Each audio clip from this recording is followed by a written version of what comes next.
Welcome to the next section of the respiratory section. Some of these breath sounds are going to sound the same for many of you, and it's going to be difficult. It's hard to understand tubular breath sounds and vesicular breath sounds. I understand. It's a bit subjective, and I understand that. So you're going to try the best you can, and just remember, if you're confused, everyone's confused with you. Let's listen to this one.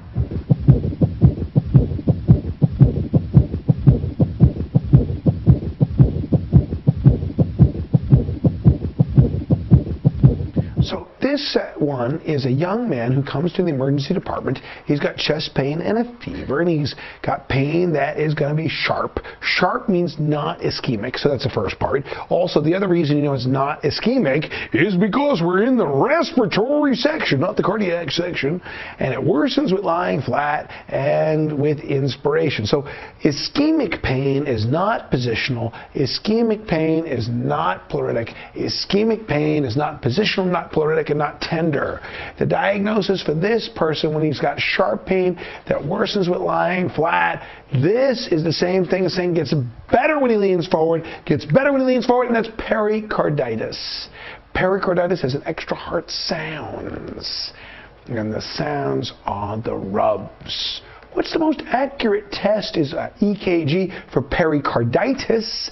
Now remember, constrictive pericarditis, even though it uses the word pericarditis, constrictive pericarditis is an anatomic problem, and that was diagnosed with CT and MRI.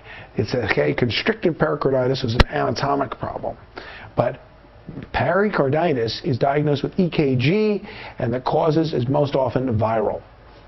So pericarditis, sharp, aye, like being hit by a knife. Ow, like taking an arrow in the chest. Ow, pleuritic pain.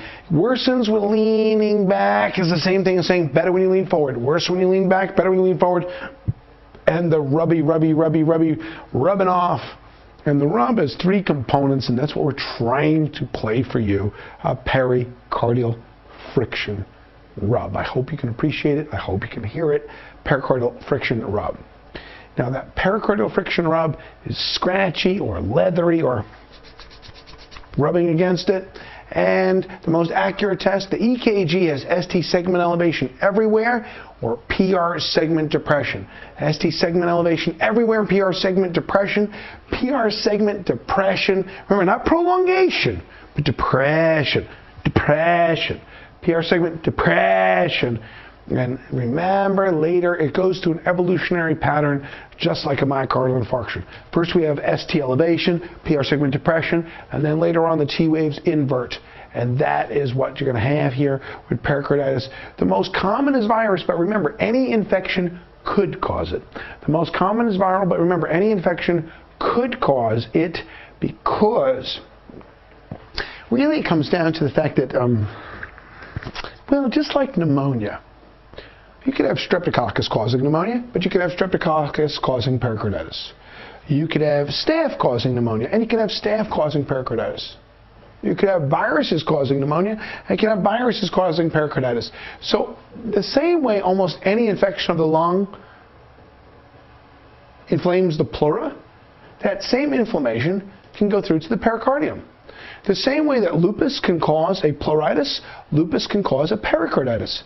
This is inflammation of the pleural and pericardial surfaces.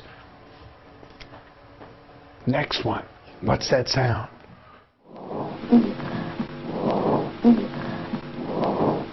So bronchi are, well, the most logical question is, what's the difference between bronchi and crepitations? What's the difference between bronchi and crepitations? See, what's the difference between bronchi and crepitations? Well, they're very similar, except bronchi, or bronchi, which is plural, bronchi is really a lower pitched sound, and also it still tells consolidation. But this is where I said, well, isn't this one of these fuzzy things where if you actually asked me to give you a precise definition of the difference between crepitations and bronchi, the pitch is lower of bronchi. They're both with consolidation.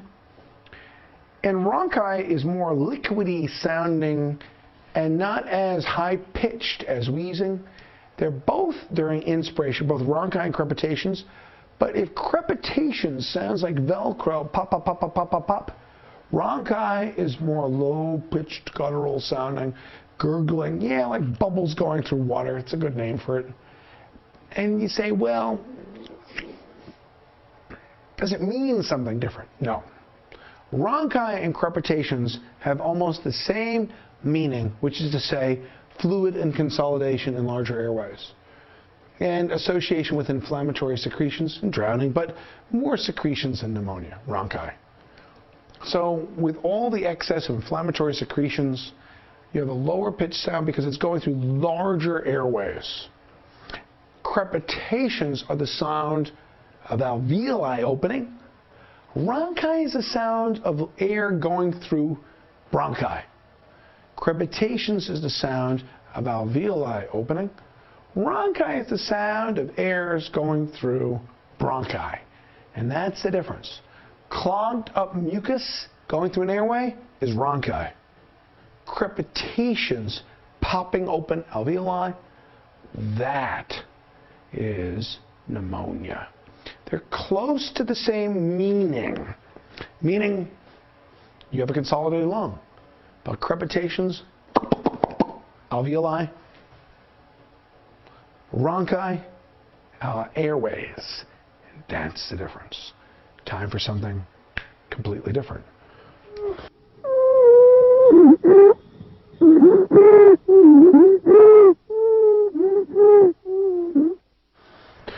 What do you hear? What do you hear? What do you hear? What do you hear? It's stridor. Stridor sounds like you're being suffocated to death. That's what stridor sounds like. Stridor sounds like a person who's about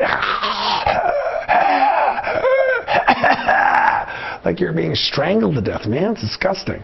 Stridor. Stridor is epiglottitis. Stridor is terrible children who are about to be suffocated to death. The high-pitched sound and insulation. You hear stridor. You don't need a stethoscope to hear stridor. Stridor is something you come in the room and you think the kid's about to be intubated and die any second. It's a sound that has the same pitch and intensity because in and out, but the point is stridor is a laryngeal problem. It's here. Rhonchi is down here, crepitations is down here, but stridor is up here. That's why it turns your throat into a musical instrument where the sound is death. And it's caused by narrowing of the extrathoracic. That's what I call my throat, strangling me to death in my own throat. Yes, it's strangling you to death in your own throat. Epiglottitis, vocal cord paralysis. It's up here and you don't need a stethoscope. You should walk into the room and find it. Like allergic reactions making the vocal cords tight and narrow. And stridor is a disaster. Stridor is someone who needs, I would call everybody. I'd call respiratory, pulmonary, and ENT all at the same time before the kid drops dead and turns blue. Tracheostomy, epinephrine, oxygen, steroids, everything, everything, everything, everything.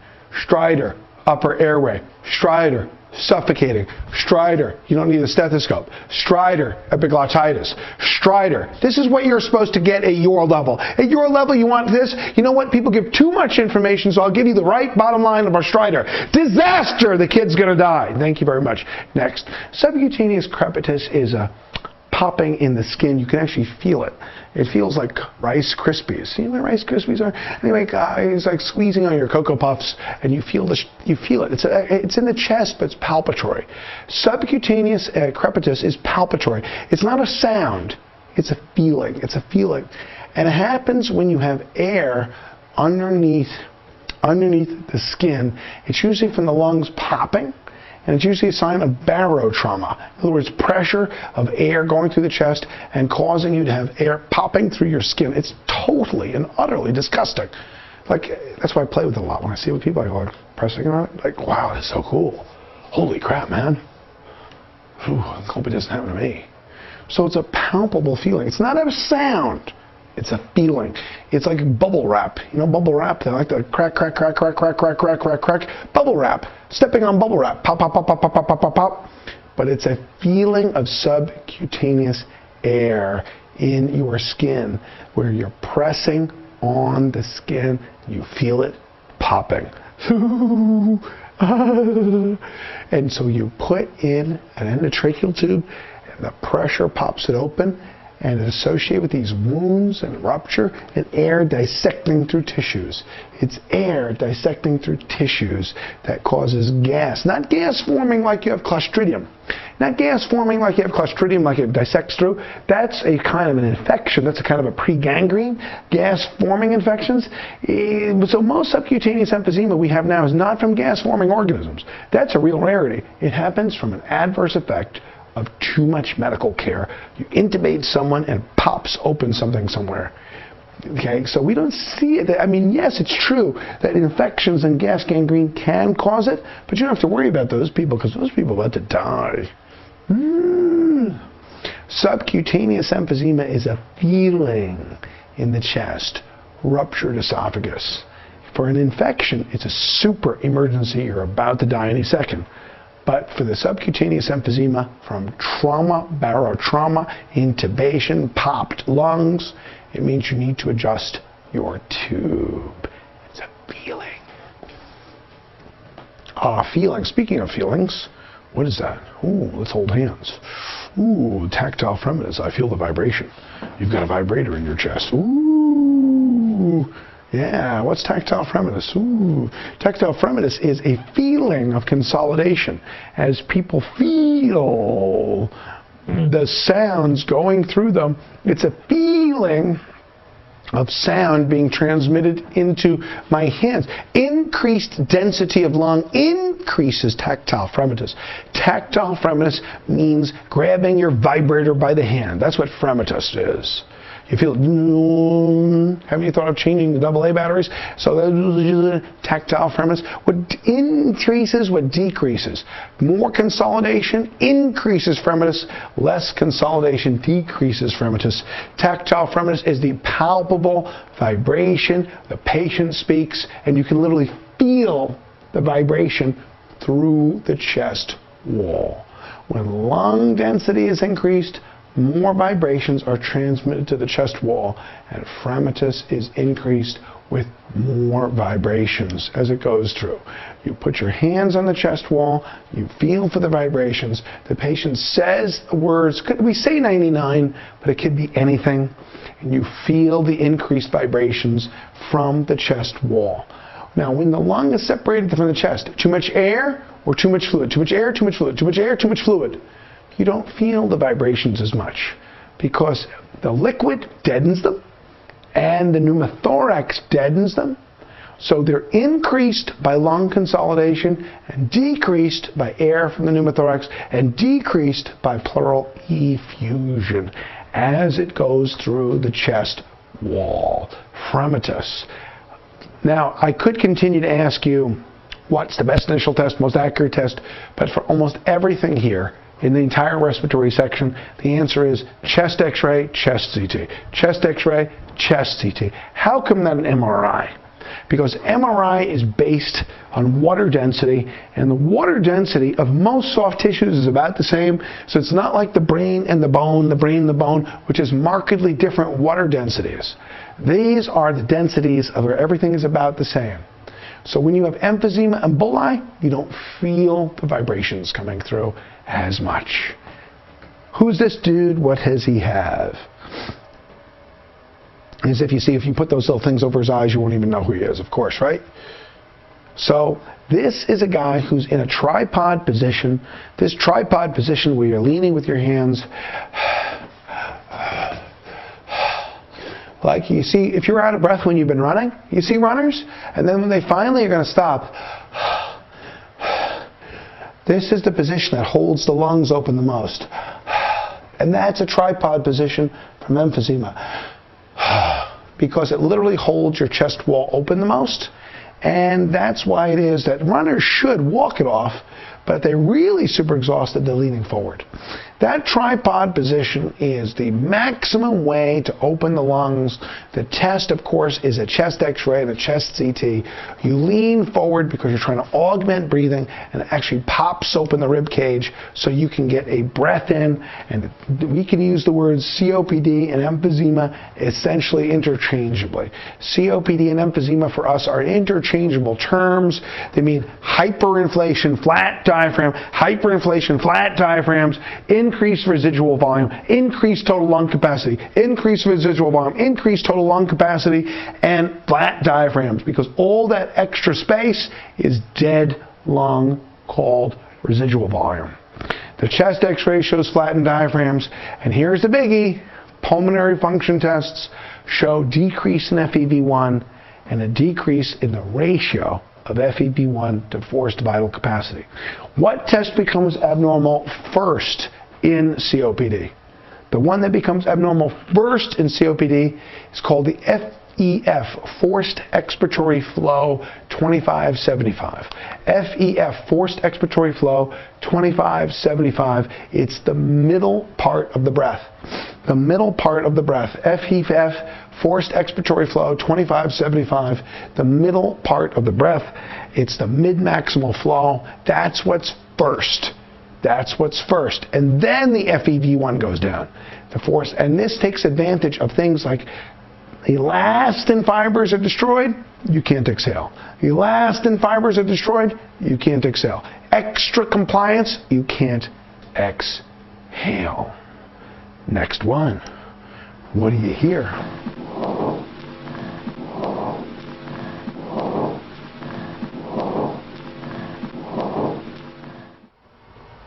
So, it's very hard, this is the hardest one, to be able to say what was the difference between tubular breath sounds and vesicular breath sounds. That was the hardest one. It was hard to know that vesicular breath sounds are also a sign of lung illness, and vesicular breath sounds are a sign of lung consolidation almost at any point in auscultation. Vesicular breath sounds. This is a bit poetic, don't you think? Okay, it's most clear at the bases and least towards the apex because the lungs are thinner at the apex. It's a wishing sound with a long inspiratory phase and a short expiratory phase. And what does this mean? What does this mean, really? Not too much. It can be, in fact, normal. So how are you going to tell the difference between that and a tubular breath sound? Well, it's another measure of consolidation, because it's going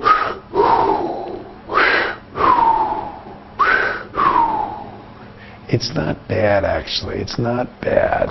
It's not as bad. It's not as bad as this one.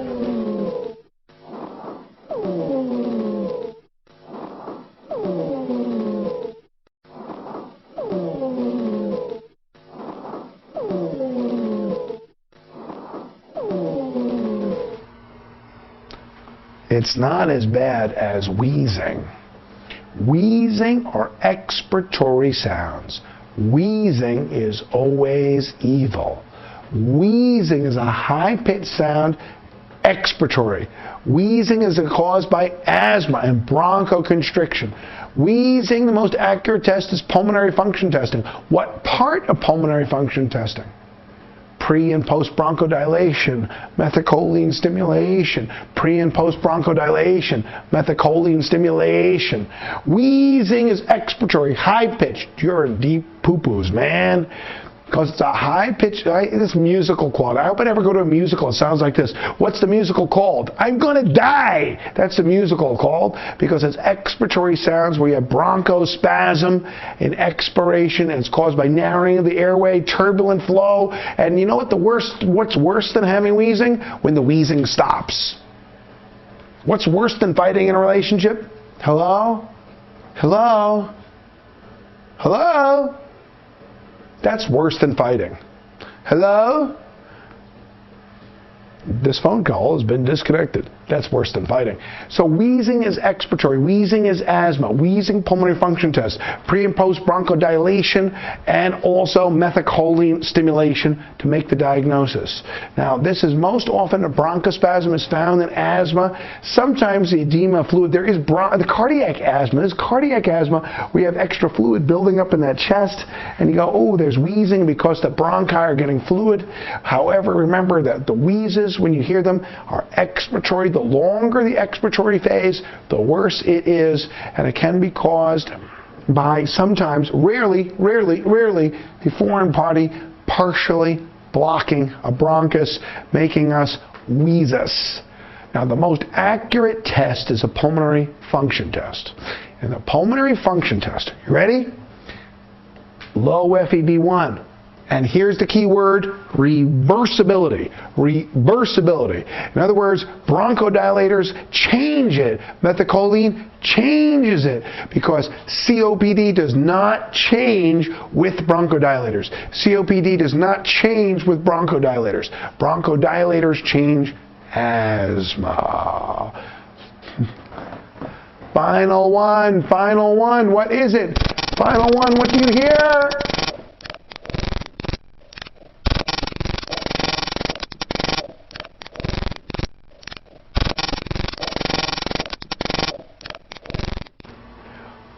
Pectoriloquy?